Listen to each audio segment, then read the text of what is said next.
there's a lot of talk about the fear of public speaking being the greatest fear, second only to the fear of death for human beings. And for some people, it may even be greater than the fear of death.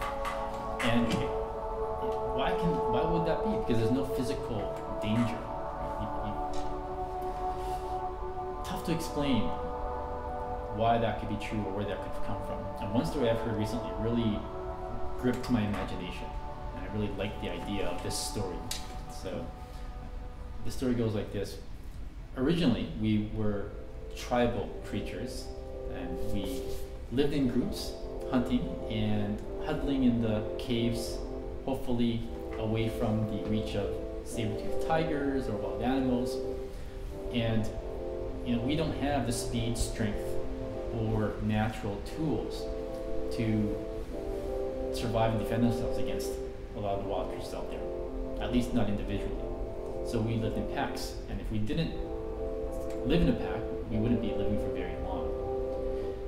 So humans come from an environment where originally being a part of a group, part of a community, was actually necessary for physical survival. Now, speaking out or speaking in front of a group, especially if you're not the alpha male or the tribal leader, every word you say puts you at risk of being ostracized, of being a loner or being set apart from the group.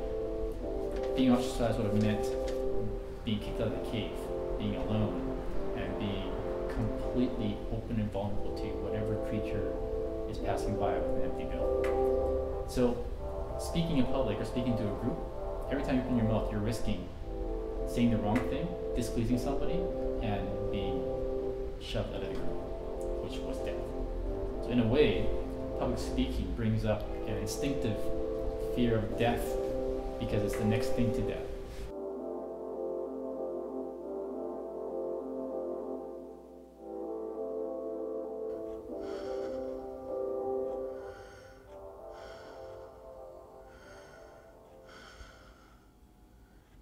And then you have one like that.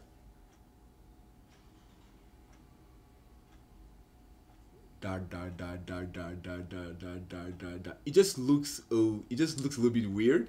So that's why I used to go and like hide in the park to like do it. I used to wake up every day and in the morning, like around 6ish, just go to the park and just practice my breathing. So I just realized that there's a lot of things that I can do that I thought I wouldn't be able to by just working hard. I was reading a book, like I think it was a sales book, and the author mentioned Toastmasters, not actually as a way to help you with presentation, but as a way to network. From Toastmasters, that's really surprised me is I've learned how to listen.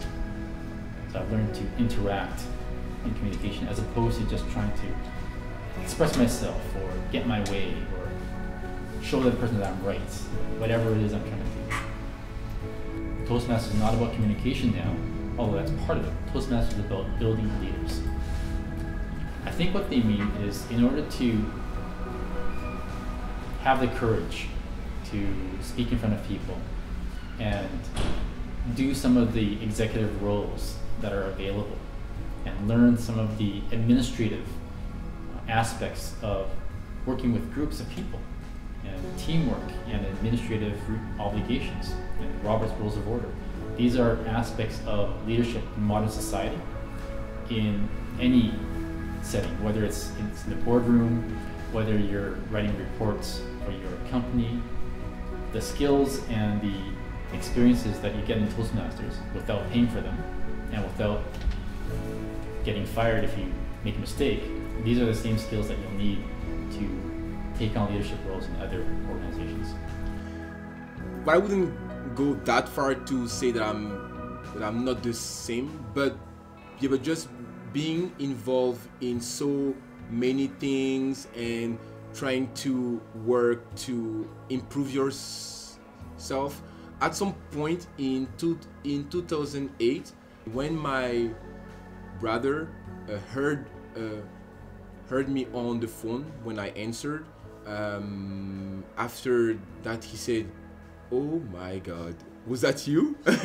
and he actually, him who was kind of criticizing me going to Toastmasters and I was wasting my time doing that, and he was like, "Hey man, can I try like one of your exercises?" And I was like, "Sure." I'm not sure what it represents to me, but for sure Toastmasters, or the fact to have been involved or still be involved in Toastmasters, it just helped me to realize that nothing is forever, and that you can always change things. Like, even if you have been doing the same thing for 20 years, which was my case, but you can definitely change things if you work hard. Something that I would like to be involved in the future is to be able to help people that have a stuttering problem, to help them being involved in Toastmaster and just practice like the breathing exercises and speak in front of group as much as you can. I'll definitely will recommend that. And beside that, to everyone, because we all know that fear of public speaking is the number one fear. So, Well, no, I may not be a member actively at a club year after year after year, always, but I think I always go back. I think Toastmasters is beneficial and suitable for about 90% of people, but not literally everyone. I think for some people, they have perhaps stronger personal limitations or restrictions on how they operate in the world.